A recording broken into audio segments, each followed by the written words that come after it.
Welcome to channel. ఈ రోజు మనతో పాటు రమగారు ఉన్నారు. నమస్తే రమగారు. నమస్తే జయ. రమగారు, చందమామ కథలు చెప్పుకొని చాలా రోజులు అవుతుందండి. ఏదైనా ఒక మంచి కథ. మనం సిరీస్లు చెప్పుకుంటున్నాం కదా, చందమామల కథల్లో నుంచి కూడా ఒక సిరీస్ ఏదైనా సెలెక్ట్ చేసుకుని చెప్పుకుందాం ఈసారి. తప్పకుండా. చిన్న చందమామ కథ ఒకటి చెప్దాం.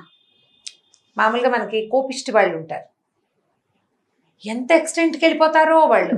ఆ పోతే పో, వెళ్తే వెళ్ళిపో, నేను సంబంధం అలా మాట్లాడేస్తారు కోపం వచ్చినప్పుడు. తర్వాత రిపెంట్ అవుతారా అవరా అని నాకు ఎప్పుడు డౌట్ వస్తుంటుంది. పోతే పోతారు, అయ్యో పిల్లాడు బయటికి వెళ్ళిపోతాడు, ఆ పోతే పోతాడు, నాకేం అదే నీకేం సంబంధం ఎందుకు ఉండదు, నీ పిల్లాడితో నీకు సంబంధం ఉండదు, వాడే వస్తాడనో ఏదో ఉంటుంది వాళ్ళకి నమ్మకం.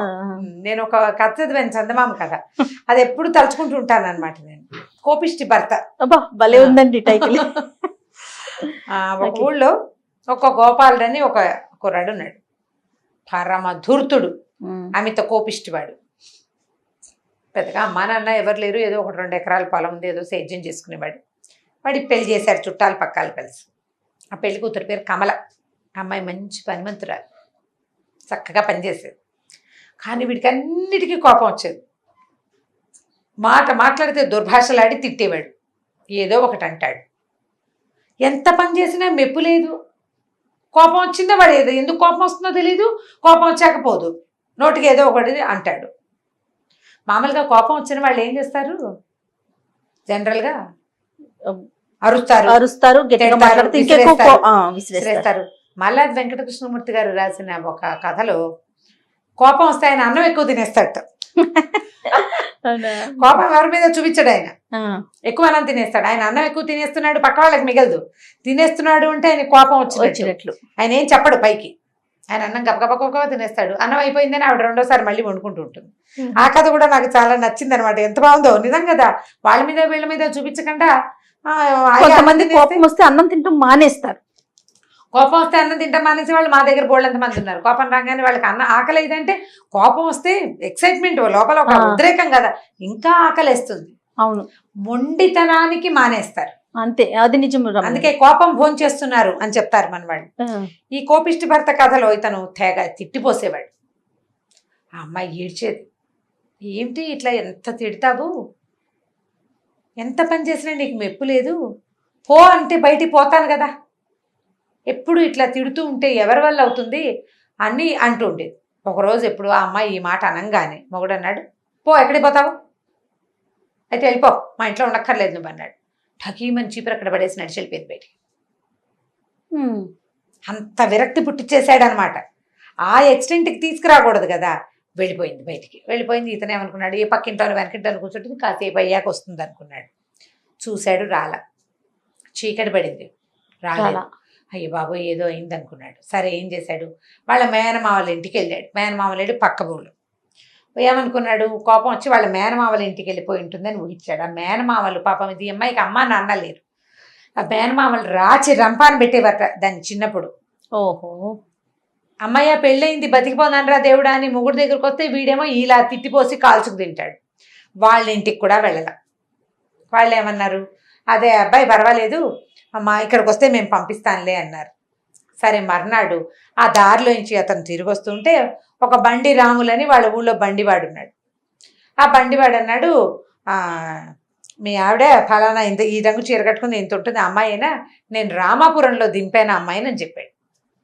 బండి వెళ్తుంటే అడిగింది, ఎక్కడికి వెళ్తున్నావు అన్నాని, రామాపురం వెళ్తున్నానన్నాను, బండి ఎక్కించుకున్నాను, రామాపురంలో ఎవరింటికి వెళ్తామని అడిగాను, ఎక్కడో చోట దింపు, నా దారి నేను వెళ్తానంది, అక్కడెక్కడో మధ్యలో దింపాను, అమ్మాయి దగ్గర బట్టలు లేవు, డబ్బులు లేవు, ఏమీ లేవు, ఒట్టి చేతులతోటే వచ్చింది, ఫోన్లే ఆడకూతురని అక్కడ దింపేశాను అన్నాడు.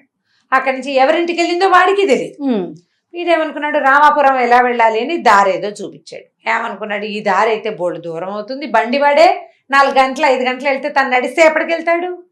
అందుకని ఏమనుకున్నాడంటే చుట్టుదారి ఏదో ఒక చిన్న దారి ఉంది, ఆ దారిలో వెళ్దామని అడవికి అడ్డం పడి నడవటం మొదలుపెట్టాడు. చీకటి పడిపోయింది. ఏం చేస్తాడు, ఆకలి మండిపోతోంది ఓ పక్కన లోపల. ఈ పెళ్ళాం ఎక్కడికి వెళ్ళిపోయిందో తెలియదు, దాని మీద పిచ్చి కోపంగా ఉంది, ఏం చేయాలో తెలియట్లేదు. తన కోపం వల్లే అమ్మాయి వెళ్ళిపోయిందని వాడికి అర్థం కాలేదు. కానీ ఇప్పుడు భార్య లేకపోతే ఎట్లా, చుట్టుపక్కల వాళ్ళందరూ తిట్టారు. చక్క బుద్ధిమంతురాలు పెళ్ళం చక్క దొరికితే దాంతోపాటు ఉండకుండా ఇట్లా చేసావు, నువ్వేదో తిట్టావు అందుకే వెళ్ళిపోయిందని అందరూ అతన్ని తిట్టారు. మేనమామలు కూడా అడిగారు, ఏమన్నావు, ఎందుకు వెళ్ళిపోయిందంటే ఏమన్నాను, అన్నిటికీ రోజు అదే అంటాను నేను. ఊ అంటే ఊ అన్నావంటాను, ఆ అంటే ఆ అన్నావంటాను. ఉప్పు తక్కువైతే ఉప్పు తక్కువైపోయింది, కాస్త తక్కువైతే ఏమవుతుంది? నీకు అది రాదా, ఇది రాదా, నీకు బుద్ధి లేదా, జ్ఞానం లేదా, ఇలా పెంచారు అలా ఏమిటి, ఇలాగే కదా అందరూ మాట్లాడతారు. ఇది ఏం చేయాలో తెలియలేదు. సరే, ఈ అడవిలో ఓ పక్కన కూర్చున్నట్టు మూల అలా ముందుకెళ్తుంటే ఏదో కాస్త ఖాళీగా ఉంది, తెరిపిగా కూర్చునేసరికల్లా ఆ దారిలో ఒక చిన్న గుహ లాంటిది ఉంది. కొంతమంది బందిపోటు దొంగలు ఆ గుహలో తలదాచుకుంటారు. ఆ దొంగల్లో కొంతమంది అటువైపు వచ్చారు. వీడిని చూసి హడిలిపోయారు. ఎవరు నువ్వు అని అడిగారు. నేను దారి తప్పాను, రామాపురం వెళ్ళడానికి బయలుదేరాను, రామాపురం వెళ్ళాలని. రామాపురం దారి ఇటు కాదే అని అడిగారు వాళ్ళు. ఏమి ఇది కాదా దారి, ఇది కూడా దారి అని అనుకుని వచ్చాను అన్నాడు. వీడు దురుసైన స్వభావం, మాట విసురుగా చెప్పాడు. చెప్పేసరికల్లా రామాపురంలో ఎవరింటికి అన్నారు. ఏమో ఎవరింటికో తెలియదు, ఎవరో ఒకళ్ళ ఇంటికి, నా భార్యను వెతుక్కోవడానికి వెళ్తున్నాను అన్నారు. భార్యను వెతుక్కోవడానికి రామాపురం వెళ్ళాలి అంటే, రామాపురంలో మీ అత్తారున్నారా? కాదు. నీ చుట్టాలు ఉన్నారా? కాదు. ఎవరు లేని చోట నీ పెళ్ళాలనుకున్నా, ఏమో నాకు తెలీదు, నేను వెళ్ళాలి అంతే. అందరికీ దొంగలకు భయం వేసిన నాయన, వీడు ఏ రాజ భట్టుడో, దొంగలు కనపడితే హడిల్ చావాల్సింది పోయి వీడింత హడితో అని సమాధానం చెప్తున్నాడు. భయం లేదు బడికి, పైగా రుసరుసలాడుతాడు. సరే, ఏం ఆలోచించుకున్నారు వీళ్ళంతా. ఓ పక్కకెళ్ళి, ఒరే బాబు, వీడి సైనికుడు, ఏదైనా లంచం ఇచ్చి వీడిని వదిలించుకోవాలి అని చెప్పి ఏం చేశారు, బాబు నీ పుణ్యం ఉంటుంది, నువ్వు ఇప్పుడు కనుక ఏలేసావో గీలేసావో మీ సైనికులంతా పటాలం వచ్చి పడిపోతుంది, మా మాట విను, నీకు రామాపురం వెళ్ళే దారి మేము చెప్తాము, మళ్ళీ ఇటు రాబోక ఇవి తీసుకో అని ఒక ఇంత మూట మణులు మాణిక్యాలు ఉన్న ఇంత మూట ఎత్తిపడి చేతిలో పెట్టారు. దగదగలాడిపోతున్నాయి రాళ్ళు. ఈ మూట ఉంచుకో, మీ వాళ్ళు ఎవరికి ఇవ్వద్దు, నువ్వు మళ్ళీ ఇటు రావద్దు, మేము ఎలాగో ఇక్కడ ఉండం, కానీ మేము ఇంతమంది ఉన్నామని మా ఆనుపాను గనక చెప్పామంటే రాజభట్లు మమ్మల్ని పట్టేస్తారు, బాబు నాయన నాయన అనేసరికి వీడికి ఆశ్చర్యం వేసింది. ఇదేమిటి, నేనే ఇబ్బందుల్లో ఉన్నా, నా ఇబ్బంది ఏదో నేను చెప్తుంటే వీళ్ళు వినిపించుకోకుండా ఈ కొత్త ఇది ఇస్తున్నారు. సరే, ఏదైతే అయింది, పెళ్ళాం ఊరు వెళ్ళిపోవటం మనకు కలిసే వచ్చింది. డబ్బులు రొట్టెని పెట్టుకున్నాడు. వాళ్ళు ఏం చేశారు, ఒక దారి దాకా తీసుకెళ్ళి, ఇక్కడి నుంచి నువ్వు ఇలా వెళ్తే రామాపురం వెళ్తావు అని చెప్పి పంపించేసి దొంగలు వెళ్ళిపోయారు. ఆ మూట రొట్టెని పెట్టుకుని మెల్లిగా నడుచుకుంటూ వెతుక్కుంటూ వెళ్తున్నాడు. ఒకళ్ళిద్దరిని అడిగాడు, ఫలానా ఊరు నుంచి, సీతాపురం నుంచి ఒక అమ్మాయి వచ్చింది, ఎవరింట్లో ఉన్నా ఉంటుందా అని. తీరా పీతాంబరం గారిని ఒక ఆయన ఇంట్లో ఈ అమ్మాయి ఉంటుంది. సరే, ఆయన బయట వాకిలు ఉడుస్తుంది. ఇతను వెళ్ళేసరికి మొగుడు చూసి గబగబా లేదు, లోపలికి వెళ్ళిపోయింది. ఈ లోపల పీతాంబరం గారు బయటకు వచ్చాడు. ఎవరో నువ్వు అంటే, ఏమంటే మీ అమ్మాయి పనిచేస్తుంది కదా, ఆ అమ్మాయి కోసం వచ్చాను, నా అమ్మాయి నా భార్య అన్నాడు. ఆ పిల్ల చాలా బుద్ధిమంతురాలు, చక్కగా పనిచేస్తుంది, అలాగే అని ఆ అమ్మాయిని పిలిచి అప్పచెప్పాడు. మీ ఆయన వచ్చాడు, మాట్లాడుకోమంటే ఇతను అన్నాడు, కమల క్షమించు, ఇంటికి వెళ్ళిపోదాం అనేసరికి, నా వల్ల కాదు నాయన, నీతో నేను పడలేను, నీ దగ్గర చేసే పని ఇక్కడ చేస్తే వీళ్ళు చాలా మంచివాళ్ళు, ఏదైనా కూర వండితే ఎంతో బాగుందంటారు, ఏదైనా వస్తువు కింద పడితే జాగ్రత్తగా పెట్టుకోమా, కాలు మీద పడుతుంది అంటారు, కానీ నన్ను ఏమీ అనరు, పంచప్రాణాలు చేతిలో పెట్టుకుని పని చేయాల్సి వస్తుంది నీ దగ్గర చేసుకునే చాకరీ ఎక్కడ చేసినా నా జీవితం వెళ్ళిపోతుంది, నేను ఇక్కడే ఉంటాను, నేను రాను నీతోట అనేసరికి, నేను మారిపోయాను, నన్ను క్షమించు, మీ మావయ్య వాళ్ళ ఇంటికి వెళ్ళాను, మీ పక్క వాళ్ళందరూ నన్నే కేకలేశారు, నాదే తప్పైపోయింది, వెళ్ళిపోదాం రావా అని అడిగాడు. అడిగితే అమ్మాయి ఏమంది, ఎందుకు అక్కడికి రావటం ఏముంది, 2 ఎకరాల కొండరా, మనకున్నది ఎంత, ఆ 2 ఎకరాల పొలం అమ్మేసి వచ్చేసేయి, వీళ్ళ దగ్గర పని చేసుకుందాం, నువ్వు పొలం పని చేయి, నేను ఇంట్లో పని చేస్తాను, వేడి నీళ్ళకి సన్నీళ్ళు సాయంగా ఉంటుంది, హాయిగా ఆ డబ్బులతోటి ఇక్కడ ఏదైనా పొలం కూడా కొనుక్కుందాము, మనం ఈ ఊరు మంచిది, మనుషులు చాలా మంచి వాళ్ళని అనేసరికల్లా, నువ్వు ఇంకా ఎవరి దగ్గర పని చేయక్కర్లేదు, మన దగ్గర ఎన్ని డబ్బులు వచ్చినాయో తెలుసా అని అన్నగా అది చూపించేసరికల్లా, అంటే నీకు కోపం తగ్గలేదు, నువ్వు దురుసుగా మాట్లాడటం వల్లే నువ్వు పోలీసు అని వాళ్ళు భయపడ్డారు, నీ గుణం మారదు, నీతో కలిసి ఉంటే నా పరిస్థితి ఎప్పుడు ఇంతే, ఈ డబ్బులు పెట్టుకుని నువ్వు నీ ఇష్టం వచ్చినట్టు చేయి, నేను మాత్రం నీతో రాననేసి. దాంతో వీడు చాలా దిగాలుగా, అది కాదు కమల, అక్కడ ఏం చేయాలో తెలియని పరిస్థితిలో భయపడితే వాళ్ళ దగ్గర నేనేం చేయలేక అలా గట్టిగా మాట్లాడాను, నేను నా పద్ధతి మార్చుకుంటాను, నాతో రా, వెళ్ళిపోదాం, మనం పట్టణం వెళ్ళిపోయి ఏదైనా ఇల్లు కొనుక్కుని చిన్న వ్యాపారం ఏదైనా పెట్టుకుందాం, ఈ నగలు అమ్ముకుని అని బతంలాడాడు.